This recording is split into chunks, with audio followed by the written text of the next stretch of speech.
এটা ওরা পরিকল্পনা করে। আমার ভাই ওই মেয়ের সাথে সম্পর্ক, এটা আমরা জানি, কিন্তু মেয়ের সাথে সম্পর্ক এটা হচ্ছে ওরা এই যে মাইনুদ্দিন ওর সাথে মেয়ের সাথে সম্পর্ক ছিল।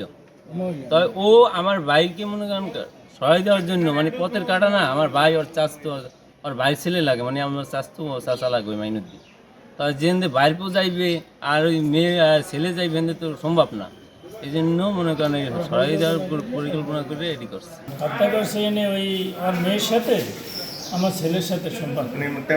হ্যাঁ, আর ওর ওই মাইনুদ্দিন আছে আর সোহাগ আছে, ওগুলাগে সম্পর্ক আর মাল লাগে।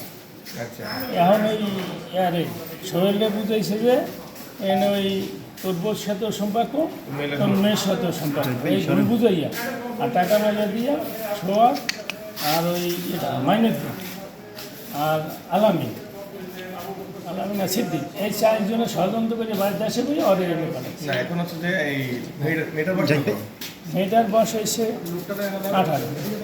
সিল্কোর সিল্ক অ্যান্ড শাইন, যাতে আছে আর্গান অয়েল ও ওট প্রোটিনের গুডনেস, যা আপনার চুলকে রাখে হেলদি অ্যান্ড শাইনিং।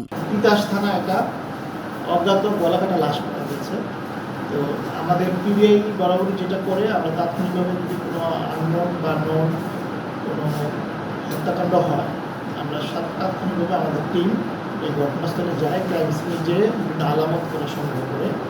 এরই ধারাবাহিকতায় আমাদের ওই দিনে আমাদের যে পুলিশ পরিদর্শক আবু বকর এবং তার সাথে তার সহকারী ছিল আমাদের সাব ইন্সপেক্টর ইব্রাহিম সহ টিম, যে প্রথমেই এই ডেড বডিটা আপনার আননোন ছিল। পরবর্তীতে আপনার যখন বিভিন্ন সোর্সের মাধ্যমে বিভিন্ন জায়গায় যোগাযোগ করা হলো, তাকে আইডেন্টিফাই করা হয়েছে।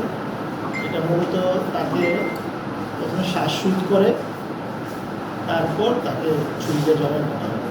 তো আমাদের এই টিম একেবারে নিরলসভাবে চেষ্টা করে তথ্য প্রযুক্তির সহায়তা আমরা 2 দিন পরে 15 তারিখে আমরা মূল যারা আসামি ছিল এই হত্যাকাণ্ডের সাথে সরাসরি যারা জড়িত ছিল, মূলত একজন, তার সাথে আরও 2 জন তার সহযোগী ছিল, তাদেরকে আমরা অ্যারেস্ট করতে সমর্থ হই। আর আরও যেটা আমাদের জন্য আমাদের বিচার্য বিষয়ে প্রমাণের জন্য যেটা আমাদের কাছে সবচেয়ে বেশি গুরুত্বপূর্ণ, তারা 3 জনই আদালতে 160 করেছে। আলামত হিসাবে এখানে ভিকটিমকে যেই ওড়না দিয়ে তাকে শ্বাসরোধ করা হয়েছে এটা উদ্ধার আছে, যে ছুরি দিয়ে জবাই করা হয়েছে ছুরিটাকে 1 নম্বর আসামি আমাদেরকে যেটা বললো, যখন সে জানতে পারছেন যে তার ওয়াইফের সাথে তার এই ধরনের ঘটনা ঘটতে, তার মেয়ের সাথেও তার একটা ইলিসিট অ্যাফেয়ার ছিল, তখন সে মানে তাকে সে আবার ফোনে কল করে নিয়ে আসে তার বাড়িতে আর কি।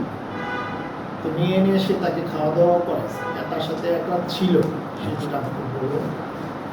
আর রাতে সে প্ল্যান করেছে যে এদিকে নিয়ে আসবে, মানে যে ভিকটিম তাকে বলা হয়েছিল যে আমরা সিলেটের দিকে যাবো, আর সিলেটে না যেয়ে সে বেসিক্যালি সে একজন মাইক্রো গাড়ি চালায় আর কি। আচ্ছা, আসাম। তো সিলেটে না যেয়ে তার আবার বোনের বাড়ি হচ্ছে তিতাসে, সে এদিকে আসছে।